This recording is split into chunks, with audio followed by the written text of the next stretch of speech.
लातूर मनपा आयुक्त बाबासाहेब मनोरे यांनी 2 दिवसापूर्वी आत्महत्या करण्याचा प्रयत्न करत स्वतःवर गोळी झाडून घेतली होती. सुदैवाने ते बचावले आणि त्यांच्यावर जी महत्त्वपूर्ण शस्त्रक्रिया जी आहे ती लातूरच्या सह्याद्री हॉस्पिटलमध्ये झालेली आहे. डॉक्टर किनीकर सर आपल्याबरोबर आहेत. त्यांच्याकडून जाणून घेऊयात की नेमकं सर एकदम प्रथम ज्यावेळेस ते इथं आले होते त्यावेळेस काय परिस्थिती होती, काय सांगा. ज्यावेळेस 11:30 वाजता कॅज्युअल्टीमध्ये आपल्या सह्याद्री हॉस्पिटलमध्ये घेऊन आले त्यावेळेस त्यांना ॲक्टिव्ह ब्लिडिंग एंट्री आणि एक्झिट वूंडमधनं रक्तस्राव खूप होत होता. त्यामुळे आपण रक्तस्राव टेम्पररी प्रायमरी मेजर्स करून थांबवला.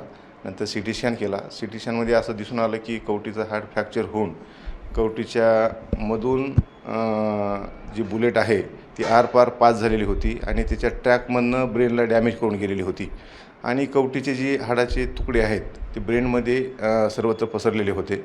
त्यामुळे आपण त्यांना स्टेबल झाल्यानंतर लगेचच शस्त्रक्रियाची म्हणजे आपण तयारी केली आणि 2:30 वाजता ऑपरेशन थिएटरमध्ये शिफ्ट करून जवळपास 3-3.5 तास त्यांच्यावर शस्त्रक्रिया चालली आणि शस्त्रक्रिया यशस्वी झाली. शस्त्रक्रियेमध्ये काही नवीन गुंतागुंत मला आढळून आली नाही आणि शस्त्रक्रियेच्या नंतर आपण अतिदक्षता विभागामध्ये व्हेंटिलेटरवर त्यांना शिफ्ट केलं आणि त्या उपचाराला त्यांनी काल दिवसभरामध्ये चांगला प्रतिसाद दिला आणि प्रतिसाद देत आहेत.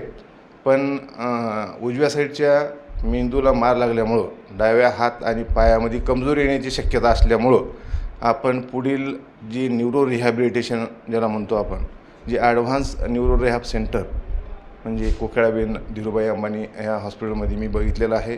त्यांच्या फॅमिलीसोबत मी चर्चा केली, त्यांना ती सजेशन दिलं. त्यांना 2-3 ऑप्शन दिले होते आपण, पुणे, मुंबई किंवा हैदराबाद. त्यांना ती मुंबईचं ऑप्शन योग्य वाटलं आणि त्यांनी आम्हाला सांगितलं की आम्हाला मुंबईला शिफ्ट व्हायचं आहे. मग आम्ही त्यांना ते एअर ॲम्ब्युलन्सची प्रशासनाने पण अरेंजमेंट केली. कलेक्टर मॅडम असतील, SP साहेब, मुंडे साहेब असतील, खानसुळे साहेब असतील, उपायुक्त, ह्या सर्वांनी मिळून आणि आपल्या जिल्ह्याचे सर्व लोकप्रतिनिधी, आमदार यांनी सर्वांच्या सहकार्याने आणि मार्गदर्शनाने ही एअर ॲम्ब्युलन्सची व्यवस्था आज झालेली आहे. साधारणतः 10:30 ते 11च्या आसपास इथून ते शिफ्ट होतील. कोकिळाबेनला बेड बुक त्यांचा केलेला आहे. डॉक्टर अभय कुमार म्हणून तिथली न्यूरोसर्जन आहेत, त्यांच्याशी मी बोललो कालच. ते म्हणले शिफ्ट करायला काही हरकत नाही, इथून पुढची काळजी आम्ही घेऊ. बरं सर, इथं शस्त्रक्रिया यशस्वी झाली, गुंतागुंतीची शस्त्रक्रिया होती. मात्र त्यानंतर आता त्यांचं शारीरिक प्रकृती कशी आहे, मग क्षतिग्रस्त झालेला आहे मेंदूचा काही भाग, काय सांगाल? तेच बाकी व्हायटल्स पॅरामीटर त्यांचे नॉर्मल आहेत. डोळे उघडत आहेत, बाहुलीची रिॲक्शन चांगली आहे जी की ब्रेनच्या पेशंटला महत्त्वाची असते. उजव्या साईडच्या हात आणि पायाला चांगली हालचाल आहे. डाव्या साईडला थोडी मूव्हमेंट कमी असल्यामुळं त्या उजव्या साईडचा जी मेंदू आहे तिथं डावा हात आणि पाय चलायचं सेंटर तिथं बुलेट लागल्यामुळं ती कमजोरी आलेली आहे.